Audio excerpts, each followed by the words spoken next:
Rick, just with it being Christmas and guys getting ready to get away, just what'd you think of how they were locked in, especially with some of the upsets that we've seen in college basketball the last couple of days? Well, obviously last night we made them very much aware of that, this time of year, if you're not focused, and we tell them constantly everybody can play. And, we had the utmost respect for Austin Peay and certainly the fact, and we showed them were they a good basketball team, and they were missing 3 guys tonight.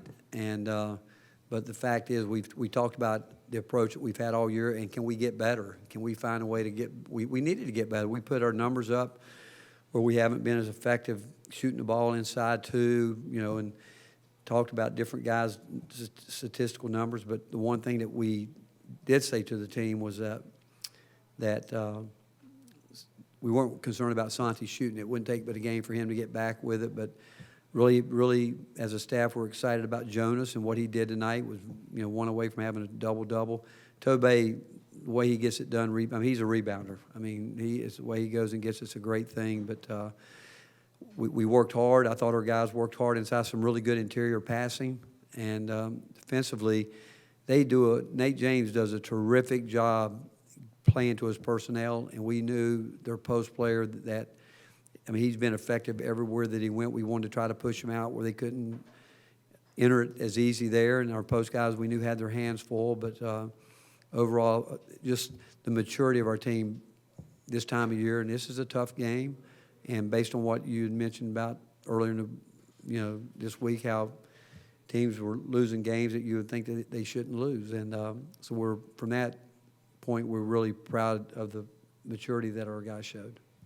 You touched on it, but I wanted to ask you about the young bigs, Tobey and Jonas. Just how beneficial can it be for them to get a game like this on film and for you to be able to say, this is what we're talking about? Huge, because their effort was really good, and I think it's good for Urosh and Olivier too, knowing that, hey, they better be consistent, get done what they need to get done, because those guys, Jonas wasn't particularly effective at Arizona, but his preparation, maybe the last day and today's shoot-around is the best it's been. He was locked in, and he did some really good things. And Tobey is just, we're going to watch him continue to grow up. He was better tonight than he was in practice yesterday and shoot-around today. And he's learning how to, again, I think, play through fatigue a little bit.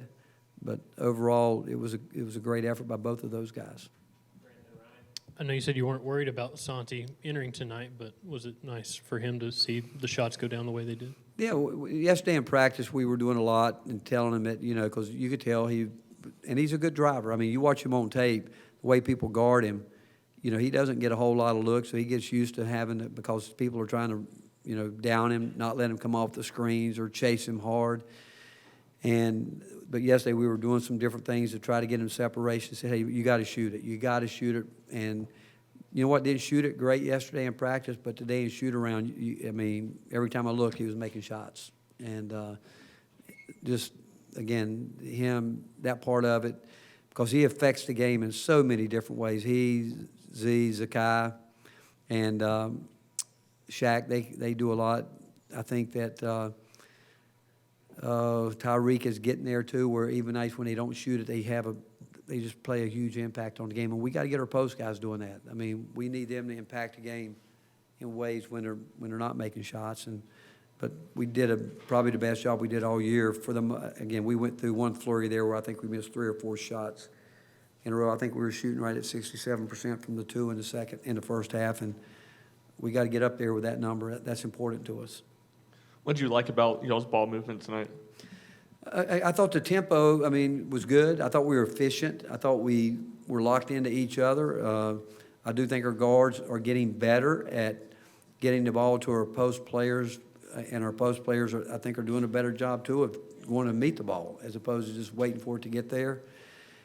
They doubled early. They were coming from the backside, and I thought Olivier made some really nice passes, and Urosh, where we got the dives there. Jonas came down and caught 2 of them. Really good movement there. So overall, and it's tight quarters in there. You guys watch us practice. We work every day on those guys playing in tight spaces, but I thought the movement was good. I thought our movement overall was pretty good. What did you think about Julian's performance after a tough one against Arizona? You know, I think he struggled. I mean, like a freshman, but you know, we've got great belief in him. And one of the reasons we left him out there, he picked up those 2 fouls early, and he's got to stay away from that. He's got to stay away from it. And obviously, we put him back in, and I didn't think he was ready mentally. I think he probably thought when we took him out with 2 fouls, he wouldn't play the first half, and then he went in, and he just wasn't locked in the way I think he needs to be defensively, because if he'll lock in, and he's getting better defensively and have the mindset he's going to impact the game the way those guys do when they're not making shots, it's only going to make him better, and his offense is going to come. He's like Santi. We know he's a really good offensive player, and we know it's a matter of time, but he struggled, and but he's somebody that we have great belief in, and he'll keep getting better.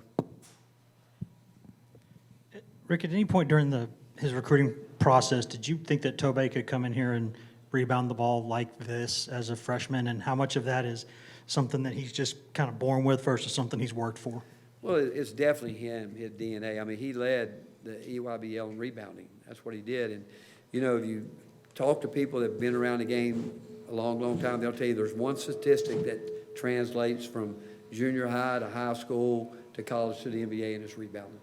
If you rebound the ball, you rebound the ball. And he does it. I mean, he's going to get so much better. I mean, it's exciting to watch him because once he learns to get off the ground as quick as he does, rebounding the ball with his offensive game, it's going to be neat to watch him grow there, because he's never been asked to do a lot offensively. And obviously with his size, he was able to bully people.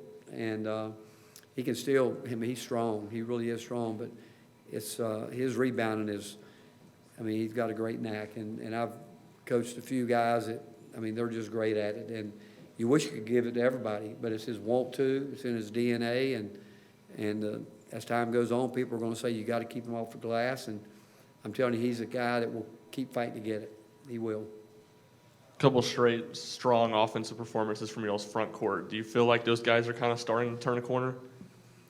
You know, I want to say so, but again, I'm still think that's the question mark. Can we still be consistent? Can we get consistent to where they can do it? And I am telling you, they're working at it. They really are. They're working hard at it. But I guess I'd like to say I hope so, but I guess it remains to be seen. Austin Peay didn't score their first field goal till about the 11-minute mark of the first half. What was your team doing defensively in order to have that be a struggle for Austin Peay? Well, one, they run really good stuff, and they're deliberate, somewhat deliberate in their style, because they're so well coached. They know exactly what they're looking for. You talk about an inside presence.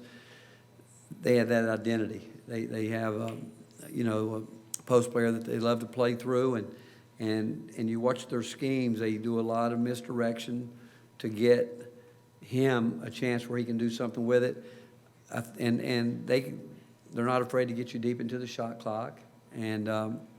But we had them out probably further than they wanted to be, and when you can push out like that, and then I thought they adjusted well and started driving the ball, which, you know, that's, again, a great adjustment for them. And we felt like we were getting a little bit too spread out, but on the other hand, we felt like it was keeping them from getting the ball in the post so easy, because they're good at it, and they really are. And when he gets it in there, he knows what to do with it. But again, they run good offense, but we were locked in as a team, and I thought our help defense, our fix-it plays were pretty good. Finish up with Al and then Ben. Coach, nine opponents, 50 points or fewer. How much does that mean to the players, that mark? Well, we set our goals. You know, we have goals every game that we'd like to get to, and we just want to make every possession count. And, you know, when one of the keys that has been in that is that we've been able to defend without fouling people. And at Arizona, we fouled. Well, they got fouled too, but anyway, we fouled, you know, and they got to the line 27 times, and I'm not sure, I haven't looked at it. They didn't shoot many free throws tonight. At the end, they started getting there a little bit, but our guys have done a good job keeping their hands back, playing with their feet in their chest, and done a good job getting into gaps early. But it's our guys have taken pride in defense and rebounding. We always have, but they've been together. They've been really locked in with our scout reports. I think our coaching staff does a great job of preparing them that way. And I'll tell you this, our scout team is terrific because, you know, we don't teach our guys that are going to play the other team's offense, say, to run it. We teach them how we want to defend it. And today's shoot around, I thought our guys were really locked in again today. And we went through it obviously yesterday. But the focus is, you got to give the credit to our players for being focused with it. Rick, just how would you assess where you guys are going into conference play next week? You know, I thought tonight overall might have been as complete because we were good offensively. You know, again, and we've played teams that defend just like Austin Peay guarded us. You know, where we had those opportunities and haven't necessarily shot the ball both inside and out well. And defensively, again, we talk about if we can just really lock in and guard, we'll find a way to manufacture some points. But I've said it before, when you're making shots. There's a lot of teams that can win when you're making, and we shot the ball well. We shot it, again, I haven't really studied this sheet yet, but we ended up, for the game, that'll win you a lot of games, and we shot it well. What we shoot from the free three. That's a pretty good night. Didn't do a great job on the free throw line, right? Let's see. Yeah, but otherwise, those are pretty good numbers, and did a good job, obviously, on the glass. 17 rebounds. I don't know what percentage. Again, I haven't looked at the adjusted stuff that we use in terms of what percentage we were getting the offensive rebounds, but it's just a good effort in terms of, I thought, overall taking care of the ball. We got careless a few times, but overall, again, it's time of year. It's a tough time to play, knowing that guys will be leaving here and quick turnaround for everybody to get home and get back, and some guys won't go, but just really proud of the concentration and the fact that they gave Austin Peay the utmost respect by the way they prepared for this game. Thank you, Coach. All right.